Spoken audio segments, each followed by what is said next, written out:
Assalamualaikum warahmatullahi wabarakatuh. Saya Nur Aina Syahira binti Suhaimi akan menerangkan mengenai isu yang dihadapi oleh murid tahun 3 pada masa kini, iaitu isu Opposition Defiant Disorder, iaitu ODD. Baiklah, sebelum saya menerangkan dengan lebih lanjut apa itu ODD, saya sertakan terlebih dahulu keratan akhbar yang telah saya pilih yang berkenaan dengan isu ODD, iaitu mengatakan bahawa kira-kira 1 hingga 16% kanak-kanak dan remaja berusia 6 sehingga 18 tahun pada masa kini menghadapi ODD. Baiklah, seterusnya saya akan menerangkan apa itu ODD. ODD ini secara ringkasnya merupakan gabungan daripada tantrum dan juga hyperaktif, di mana kanak-kanak yang mempunyai ODD ini akan berkelakuan yang mengganggu rakan sekeliling mereka dan juga suka menangis, memberontak dan melenting apabila sesuatu yang diingini tidak dikecapi. Kanak-kanak yang mengalami ODD ini juga akan mudah hilang sabar, sengaja mengganggu orang lain, menyalahkan orang lain, mudah marah, menyakiti hati rakan-rakan mereka, dan keadaan ini mengganggu rakan-rakan lain untuk belajar dalam masa yang sama. Kebiasaannya, kanak-kanak yang mengalami ODD ini memerlukan perhatian daripada orang sekeliling mereka, kerana jika perhatian tidak diberikan kepada mereka sepenuhnya, mereka akan menangis dan memberontak, dan yang lebih teruk lagi, mereka akan melukakan diri mereka dan juga orang sekeliling mereka. Jadi, bagi mengatasi isu ini, guru-guru perlu menyediakan bahan yang kreatif, bahan pengajaran yang menarik untuk menghalang daripada murid berasa bosan yang boleh mendorong mereka ke arah ODD, terutamanya murid-murid yang mengalami ODD. Itu sahaja.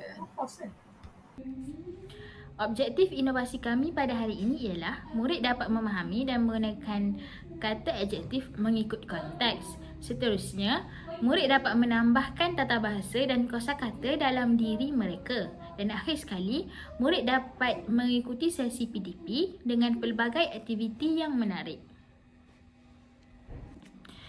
Inovasi kami pada hari ini menggunakan DSKP tahun 3 iaitu pada tajuk kata adjektif, dan inovasi ini melibatkan penggunaan kata adjektif mengikut konteks iaitu kata adjektif jarak, perasaan dan panca indera.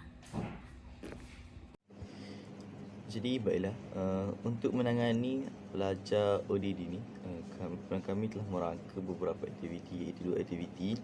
Jadi aktiviti yang kami jalankan ni adalah berdasarkan dengan DSKP tahun 3, iaitu menggunakan tajuk ataupun topik kata adjektif untuk diajarkan kepada pelajar-pelajar serta termasuklah pelajar-pelajar ODD, yang mana kita tahu pelajar ODD ni macam mana, dan kita telah combinekan dan kita telah untuk samakan dengan DSKP untuk menghasilkan aktiviti-aktiviti 1 dan aktiviti 2.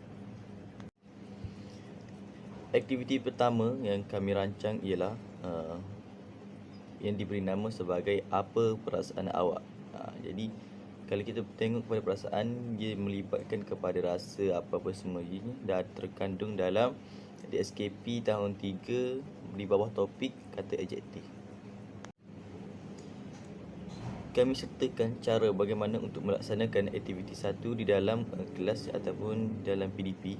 Okey, cara yang pertama ialah guru perlu memaparkan beberapa situasi berkenaan dengan perasaan yang menggambarkan satu perasaan, dan seterusnya guru-guru ni perlu meminta murid untuk meniru situasi yang mereka lihat berdasarkan situasi yang guru berikan. Dan yang ketiga ialah guru ni perlu menyoal murid-murid tentang situasi tersebut dan bertanya tentang perasaan murid berdasarkan situasi tersebut. Jadi murid ni perlu melihat video. Selepas tu mereka perlu meniru ataupun menggayakan video tersebut, dan mereka perlu faham apa yang ada dalam video. Jadi guru-guru ni perlu menanyakan kepada murid-murid apa perasaan mereka. Jadi soalan tu kita tak buat susah sangat, kita gunakan soalan yang simple. Maafkan saya, soalan yang mudah-mudah, kerana kita mengajar budak tahun 3. Kita tak boleh expect benda tu tinggi, jadi kita kena buat soalan tu sama dengan aras tahun 3. Itulah. Jadi baiklah, untuk aktiviti yang kedua, kumpulan kami telah menciptakan aktiviti yang diberi nama Apa Rasa Saya. Jadi aktiviti ini dicipta khas untuk pembelajaran kata adjektif yang lebih diperincikan kepada panca indera. Jadi jom sama-sama kita lihat cara pelaksanaan aktiviti ini.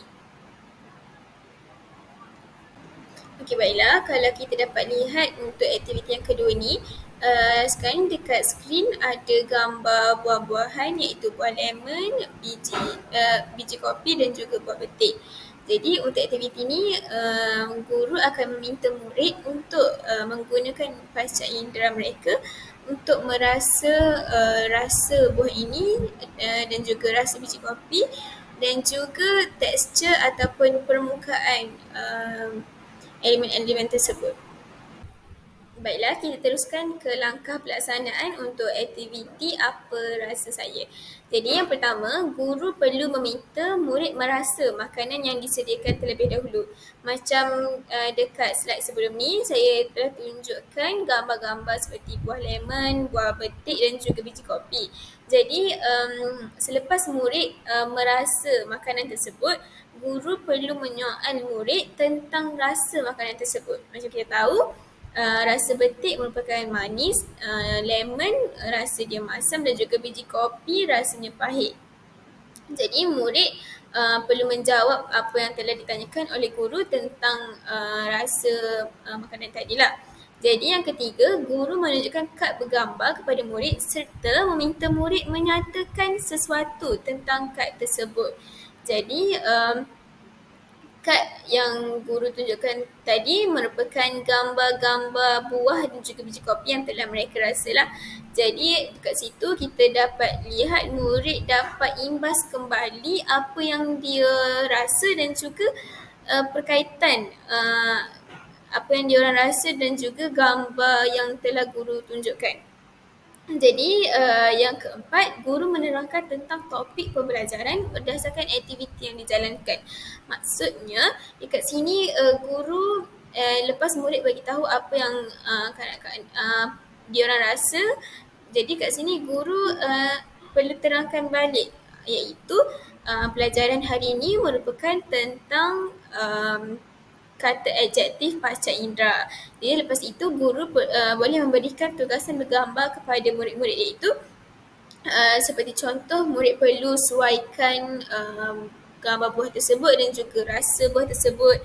Jadi langkah pelaksanaan ini boleh diulang dengan panca indera kata adjektif yang seterusnya. Contohnya rasa permukaan buah tersebut tajam ke licin, dan guru boleh mengulang dari langkah pertama dan juga hingga langkah kelima. Jadi aktiviti Apa Rasa Awak ini dapat menarik perhatian pelajar ODD, di mana pelajar ODD seperti kita tahu mereka tidak suka pembelajaran yang membosankan dan mereka akan mula mengganggu rakan-rakan.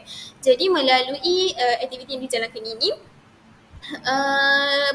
ianya dapat menarik minat para pelajar untuk berada dalam sesi pembelajaran selaras dengan rakan-rakan mereka yang lain. Jadi itu sahaja aktiviti yang dirancang oleh kumpulan kami.